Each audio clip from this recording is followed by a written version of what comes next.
Assalamualaikum warahmatullahi wabarakatuh. Perkenalkan, nama saya Patricia Vianizara Elvira.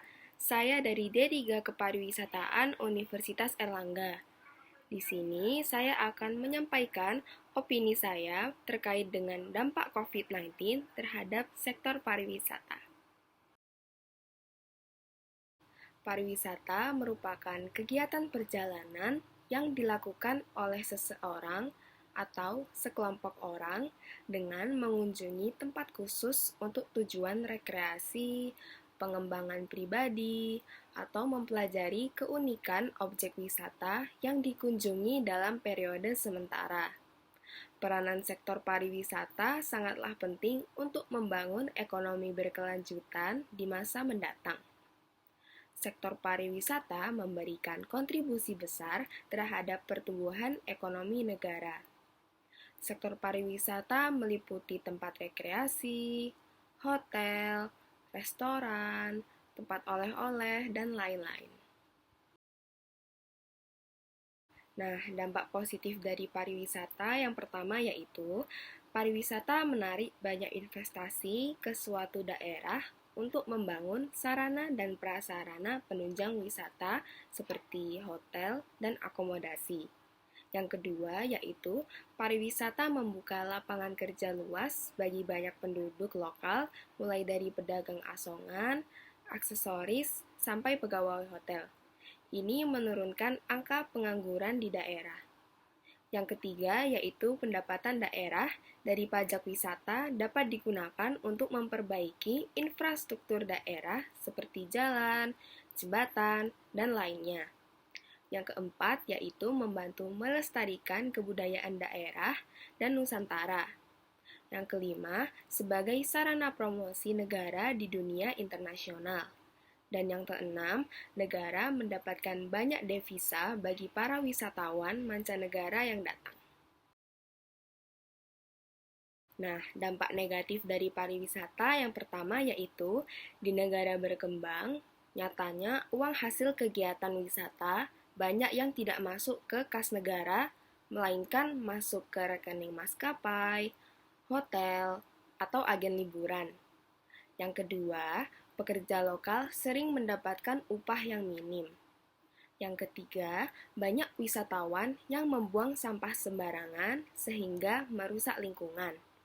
Yang keempat, masuknya investor asing berarti uang hasil wisata mayoritas akan masuk ke kas negara luar. Yang kelima, yaitu longgarnya pintu imigrasi membuat banyak orang luar menyeludupkan narkotika, bahkan bom.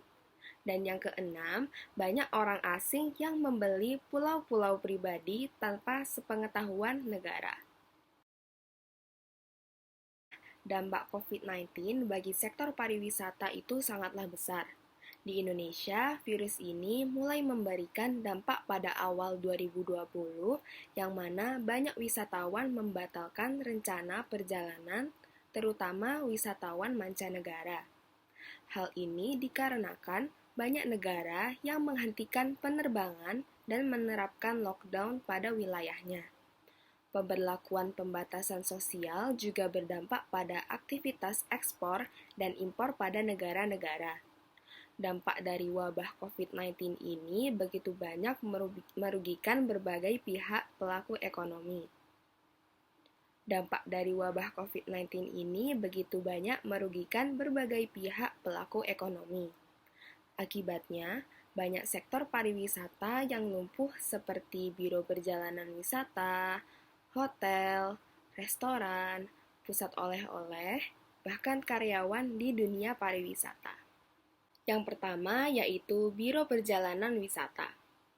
Biro Perjalanan Wisata merupakan satu sektor yang terdampak langsung karena banyak terjadinya pembatalan rencana perjalanan wisata yang sudah diagendakan dari jauh hari sebelumnya.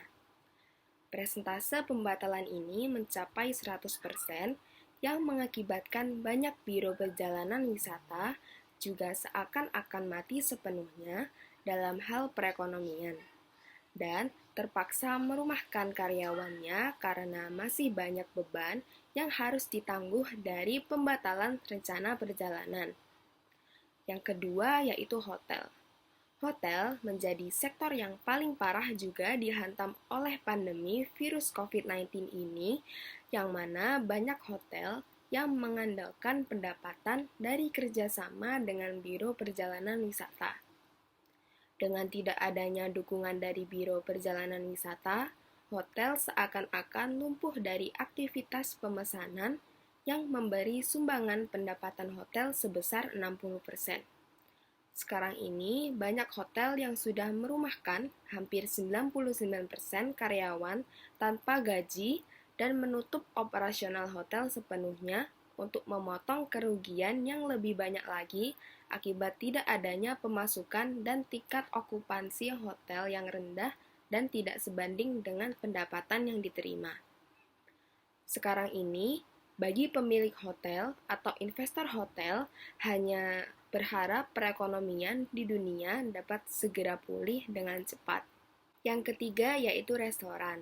Restoran juga terkena imbas dari pandemi COVID-19 ini, yang mana banyak restoran yang terpaksa menutup operasional karena tidak adanya pembeli yang berkunjung akibat ditutupnya tempat-tempat wisata di daerah masing-masing. Dengan tidak adanya dukungan dari Biro Perjalanan dan tempat wisata, banyak restoran yang berpikiran realistis untuk menutup restoran miliknya. Yang keempat yaitu pusat oleh-oleh. Pusat oleh-oleh juga terkena dampak langsung virus corona ini karena ditutupnya tempat wisata di daerah-daerah mengakibatkan tidak adanya wisatawan yang datang sehingga mengakibatkan pusat oleh-oleh juga banyak yang ditutup dan merumahkan karyawannya. Yang kelima yaitu karyawan. Karyawan itu berhubungan langsung dengan dunia pariwisata seperti karyawan travel agent, karyawan hotel, karyawan restoran, dan lain-lain.